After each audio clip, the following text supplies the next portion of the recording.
thrill and pleasure to welcome in former heavyweight boxer Gerry Cooney.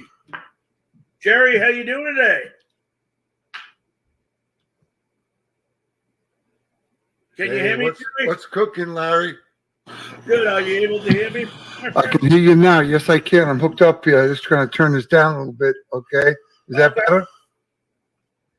Well, thank you, first of all, very much for allowing us the opportunity to speak to you tonight. No, let me tell you something, bro. I wish I could come through this camera right now. I'd get you, my hands on you. Yeah, I know. I tell you what, I had to move away from New York because of that, Gerry. There you go. There you go. How's everything going? You guys all right? Yeah, it's going good. Gerry, let me ask you something. I want to start out.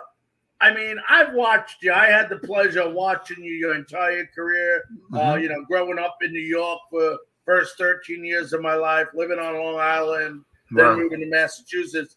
How did you, a lot of people at a young age, they think about getting into football. They think about getting into baseball, basketball. How did you get into boxing?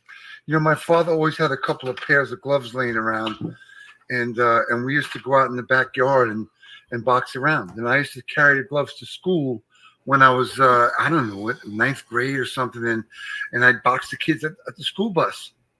And then later on, I remember going to the gym when I was 15 and a half. And I thought, let me box somebody. And I boxed this little Italian kid who had like 5 years experience. And he smacked me around the gym. And I threw the gloves off. And I went back home. And I went down in the basement again. I hit the bed, understanding that he was going to come at me. And then 3 days later, I went back to that gym and I asked if I could box that kid again. And he couldn't do that to me again. And that's how 6 months later, I went into the New York State Golden Glove Championships and I won the middleweight title. It was the largest tournament in the United States. And I had 7 fights. I had 5 knockouts and I won the middleweight championship. Now, Gerry, back February 15th, I'm going to bring you back in time, okay? 1977, your first paid bout was versus Billy Jackson. You won in the first round. I don't know if you remember that fight. Sure, I do. You won it in the first round by a knockout. What was your being in that first fight, getting paid your first time? Do you remember leading up to that fight? The nerves and the feelings you had before and after the fight? Well, I had some people also. My trainer, my amateur trainer, John Capobianco was a great trainer. And his kid was turning pro, Johnny Capobianco. So I got to watch the excitement he had about turning pro and becoming a professional prize fighter. And then when it came time for me, my friends were going away to college to get educated. I didn't have that option. So boxing was the next avenue for me. I made it to I won the Golden Glove, the heavyweight division that year. I fought on the United States. I had 4 knockouts over in Europe. I came home and they told me to stay in shape. The Russians were coming. So, I fought the 3rd-ranked Russian heavyweight champion and knocked him out dead in the first round, put him to sleep. And I got an opportunity to fight on the finals of the Olympic trials, which I didn't go to, because my father was sick, and I told the president of the Olympic Committee that I couldn't make because my father was sick. That was 10%. 90% was I didn't think I was good enough. What am I going to go make an ass of myself out there? And it's one of the biggest regrets of my life that I didn't take the opportunity. I probably might not be able to make it, but I could have had that experience. You understand, Larry? Yeah, I understand. Now, let me ask you this. You bring up a great point. 10 years later, you're in the national spotlight. I mean, you're beating couple of one-time title challenges, Jimmy Young, Ron Lyle. When did you realize, Gerry, because you said you didn't go to the Olympics because you didn't think you were good enough. When did you, at what point of your career did you say, I think I can fight for the heavyweight championship? Well, it's funny. I was fighting. I was knocking guys out left and right in the gym, training, in fights. And I grew up with a low self-esteem. My father was a raging alcoholic, and I learned a lot of negative emotions, and I never believed in myself. And thank God that That's not with me today. But I still had to fight. Once the bell rang, once they knocked on my door in her dressing room and said, Cooney, you're next, I had to take that long walk from the dressing room to the ring. And once you hear the roar of the crowd, that's when you become magical. And you have a plan. And if that plan don't work, you make adjustments, and then you figure out how to get that guy. And I was pretty good at that. And, I was always a big puncher. And so once I touched you could see the expression in the fighter's face changing. Larry Holmes said you had one of the hardest left-handed punches of any boxer he ever knew. Where did you learn that left-handed punch? Larry, that's a great question. And, when I started out boxing, I went to the gym and everybody was fighting right-handed. I didn't get it. I'm left-handed. So they were supposed to turn me around to fight a righty, but I didn't know it. So I stayed left. I stayed right-handed fighter stance. And that turned out to be a blessing because every time I jab, you figure you throw 100 jabs in a fight compared to about 20 right hands. Every time I jabbed, I was hitting with a solid jab, and it was a phenomenal power. Larry Holmes didn't even know it when we fought that I was a left-handed fighter. And so from right then in that moment, I felt like I was in charge. I felt like finally the first time in my life I was somebody. I remember going after every night I'd fight in the garden. I would go to the newsstand, and my picture seemed to be on the back page of the Daily News every day. And that's how I became somebody. And it helped me, boxing helped me to express the anger, what was going on in my house. And then they put my picture in the paper, so maybe somebody. And that's how it fed me. And that's how I became a fighter.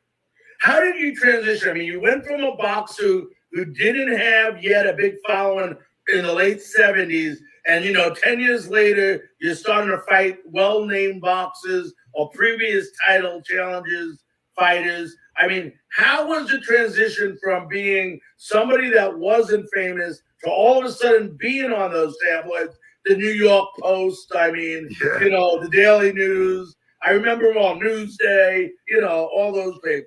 I always had a great following from Huntington, Long Island, where I came from.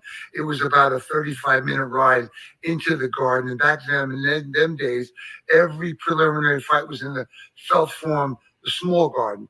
And then the finals were always held in the big garden. And I got the chance to go to the finals 3 times. I won two championships. And so I had a big following of local kids, local families, and friends that came follow me in the gloves. And so that's how I got my start. And I wasn't really thinking anything about success or famous or anything like that. I was looking to save my life, to figure out what's next for me. What's the best avenue for me to go to get to where I want to go? I wanted to have a family. I wanted to have a wife and kids. I had no idea. My friends went away to college. I was on my own at 15. I was living alone at 15 years old, and I had to find my way.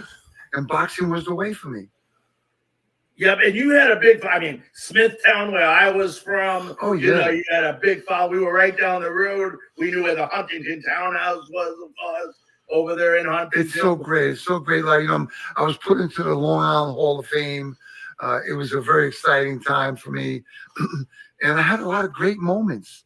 I made some mistakes. Listen, after the Norton fight, I knocked out Kenny Norton in 54 seconds of the first round. You think I would have thought to myself, well, I better get a good trainer, a good condition guy, nutrition guy, so I can be ready to fight for the championship. I started drinking that night and messing around, not taking care of myself, thinking I could handle it.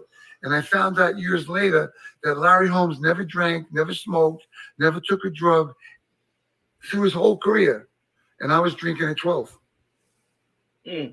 Now, let me ask you this. That fight before the Holmes fight, leading up to the Holmes fight, and I know Larry talks about it quite often, was he didn't like the way the fight turned out in the media, where he wanted it to be, he was fighting a great heavyweight challenger in Gerry Cooney. Mm-hmm. But he said he felt like it became more of a racial bout with white versus black. How did that affect you? It had to bother you to some degree, where, people were siding with each other over color rather than over content.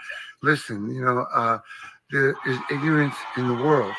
And I don't know who it was, Don King or whatever it was, used it as a promotional tact to raise money, to get money, to make more people angry and fight. It was a very tumultuous time. I mean, there was, Larry had his mailbox blown up. I used to get letters. So, it was a terrible time. And for me, I had 5 or 6 guys I grew up with who were in camp with me. And we were living out in Palm Springs and Las Vegas. We were eating turtle soup and lobster tails. So it didn't affect us. I don't know what was going on with everybody else, but as far as I was concerned, I'm living in Las Vegas for months. I'm living a dream. I grew up as a poor kid in Huntington, Long Island. It was like, I felt like Isthmus. You know what that is? You know what Isthmus is? Isthmus be my lucky day. That's what I was thinking about. Well, I'll tell you what. And now we get to that fight. I have to ask you this because, first of all, you and Larry were friends before the fight, right? No, we did not know each other. Fight you became friends. I remember years before when I first turned pro, I was like 20, and he came to Gleason's gym where I trained. And I remember bumping into him, and I tapped him on the shoulder. I told him who I was. And I said, listen, if you ever need someone to work with, I'd love to work with you. Now, I was playing games with him back then. That's how boxing is. You play chess with each other until the moment the bell rings. And he was a great champion. He was the top 2 or 3 fighters of all time. The greatest fighters of all time. And I got a chance to fight him for the heavyweight title with a little bit of experience, not the experience I needed, because I didn't sign with Don King. He kept me out of the picture. I didn't get a chance to fight those guys that I needed to prepare me, to give me better looks so I could be more experienced. So when the bell rang with Larry Holmes, I had a better shot to win. I also want to tell you, Larry, that it's amazing in today's time. We just saw Deontay Wilder and Tyson Fury have their trilogy, 3 fights in a row. We never had a second fight. We never had a third fight, but it merited having it done. I don't know why it didn't take place back then, but I learned so much in that fight with Larry Holmes. I was a way better fighter, 2 times the fighter I was after that experience, that loss in the 13th round. I found out about endurance. I found out how to train better. I grew up in the ring as a fighter from that experience that he gave me. Yeah, do you look back now and do you regret not going with Don King? No, I do not regret going with Don King. I regret going with my management. They kind of sheltered me. They were looking for the big payday too. I needed experience. I needed to be ready when I fought Larry Holmes. It was the heavyweight championship of the world, the biggest prize in the world, as far as I was concerned. And I didn't get it. I knocked out Norton in 54 seconds. I knocked out Ron Lyle in one round. Jimmy Young, I knocked him out in 4 rounds. I didn't really get the tough guys I needed to give me that experience. Now, what was a typical day of training for Gerry Cooney leading up to a fight? Well, you get up first thing in the morning at 6:30, 6 o'clock, 5:30, and you go out and run anywhere between 3 and 6 miles. Up in the mountains where there's a lot of hills. You come back and you do weight training for your stomach, for all your muscles and your punches come from your stomach. So you have a good core. You're better able to. I can get from point A to point B faster and quicker with more power. So we did a lot of work on the stomach. Then we go eat up and we rest. I go back to the room and rest for a while. And then around 3 o'clock, I'd go to the gym. And I have 4, 5, or 6 sparring partners every day. And I was to work out with them every day. And I had to stay ahead of all of them. And, it's a great feeling that these guys, they have 5 sparring partners there. And while I'm boxing one guy, the other 4 watching me make my mistakes. So that when they get in there, that's how you get better. That's how you develop as a fighter. Because you got to keep advancing. You got to keep getting better, staying ahead of those guys. And I was very good at that back then. So what do you think of the Wilder Fury fight? What do you think of boxing today, Gerry? I mean, you got to understand, and this, the boxers back then, with this Ernie Shavers, Ken Norton, Muhammad Ali, Joe Frazier, George Foreman, Alexis Arguello, Aaron Pryor, and Boom Boom Mancini. I mean, we can go all day here. I mean, it's definitely, we had a lot more famous Larry Holmes back then. We did, and I want to tell you something. There was a big lull in the fight game because I think the boxers and the public learned that the boxers were getting raped and robbed. They weren't getting their just due with paychecks. They were fighting their asses off, but they weren't getting the paydays. And I think that some of the promoters out there were ripping them off. And then boxing died out. A lot of those guys that would have became fighters went to football, basketball, baseball, soccer, and then time passed, and obviously one guy I got to really applaud is Bob Arum. He's been in the game over 50 years, and he's done so many great things. I really love that guy. And then now, listen, we got Deontay Wilder, Tyson Fury, one of the best heavyweight fights we saw in such a long time. Could be fight of the year, could be knockout of the year. That's in all the division. The light heavyweight division is phenomenal. Welterweights, Canelo Alvarez at 168 is a phenom. Middleweight division, lightweight division, Teofimo Lopez, Devin Haney. You got so many great fighters in all the divisions. Now we got DAZN, we got Top Rank, we got PBC. So we have to get those guys to bring the fighters together so the fans here can see it. Are they not marketing it correctly, Gerry? No, I think they're doing a great job. I think that the pandemic hurt everybody a lot. And Bob Arum really stood up there, too, and put the fights on. You got to stay in a bubble. And so we got to see some of the fights. But so many fights are waiting in the wings, and they're going to start appearing, and we're going to start seeing some great fights. We got Showtime Shawnee Porter fighting Terrence Crawford in November. What a great fight that will be. We got just so many. We just saw Manny Pacquiao lose to Ugas. Right. We just saw Anthony Joshua get schooled by by Alexander Usyk, who was a cruiserweight champion and a gold medal winner. He just, from pillar to post, he beat Anthony Joshua up. So it's great fights. We just have to bring. I tell people, listen, on your computer screen, put on Boxing Scene and read a couple of stories every day and follow the guys. Let's get back in the game again. It is great game. Yes, it is.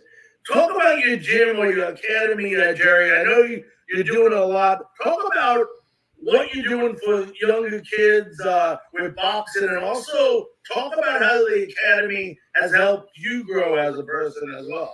Listen, I love to teach people, give them confidence. I've worked with a lot of kids who were bullied, a lot of kids that were picked on, and, accountants been picked on, and other people in the world that never had the courage to stand up for themselves. And I bring them into the gym, and they leave like 6 inches off the ground. They're learning something about themselves. They're learning self-confidence, and that I can do it, and that we can do anything we want as long as we get the help.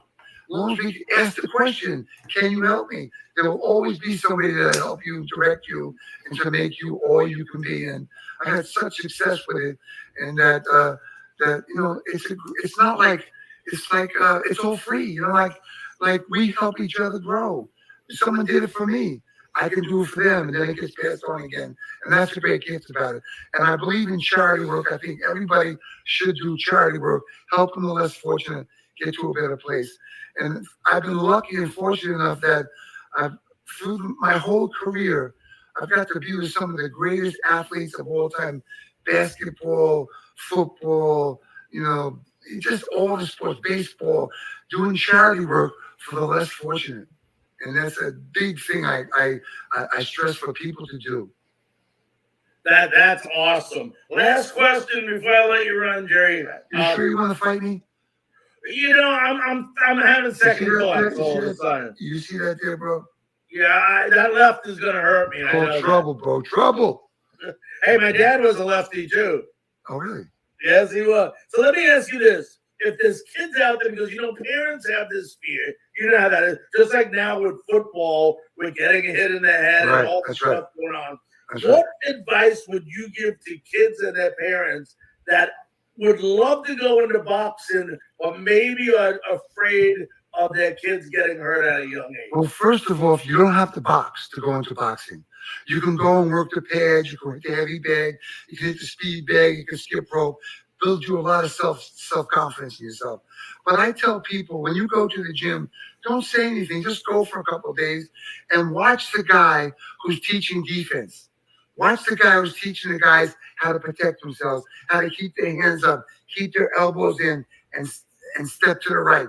Keep staying away from that right hand. That's the guy. Anybody can learn to punch, but you got to find a guy who's going to teach you defense so your kid can stay safe. And then you can box your whole life. I mean, listen, I'm 65. I can still box anybody in the world. I can protect myself. I know how to stay in range. It's just, we have to get the right information. And unfortunately, a lot of the great trainers that were in this world, like Eddie Futch, Victor Valley, Gil Clancy, and so many other guys, is that they passed. And so these young kids came in and they're teaching a watered down version of boxing. And that's got to stop because the quality of the game is different. And we have to teach well-rounded fighters. You got to, Deontay Wilder fighting Tyson Fury, he's got to get into Fury's body to get Fury to drop his hands and then turn it over the top. You got to make a plan. You got to have a toolbox. You got to make adjustments. There's so much involved in the fight game. Everybody thinks it's 1, 2, 3. No, that's nothing. There's so much involved. And once you learn it, it becomes you. And there's nothing like it in the world to teach a kid how to hit the speed bag, how to hold his hands, how to protect himself, and to be able to fight. And then they don't even have to fight if they don't want to. You can use it as conditioning, exercise, go running. There's a lot of things to do. Well, Gerry, I want to first of all thank you very, very much. I do have one more question. I lied to you. Damn, what's that? All right, I see that left. And I always wanted to ask someone like you this question, that someone that grew up in the boxing world. Do you think MMA has hurt the game of boxing, the UFC fighting? And number two, do you like it or do you dislike it? No, I don't think. I think for a while, boxing got to be where they were putting mismatches on, and there was not really good fights. They were all mismatches, and people weren't getting their fair shake. Along came MMA, and it kind of startled people, and they watched it a little bit. I think it's way too brutal. Although the referees are very close to the combat, it's dangerous. There's nothing like boxing. Boxing is a great sport. You wear gloves, you wear a headgear, you protect yourself, and you're safe.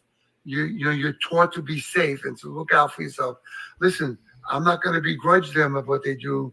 They're making a lot of money. They're becoming stars. It's not for me. Not for me.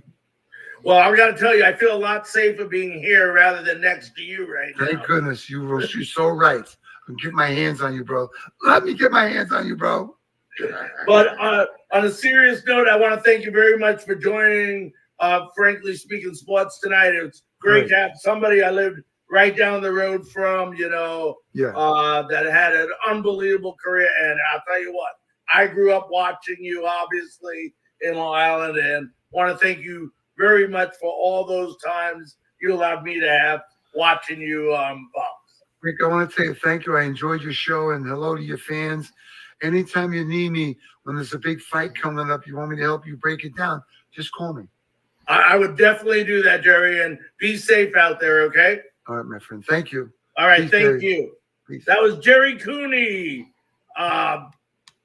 former heavyweight boxer. What a great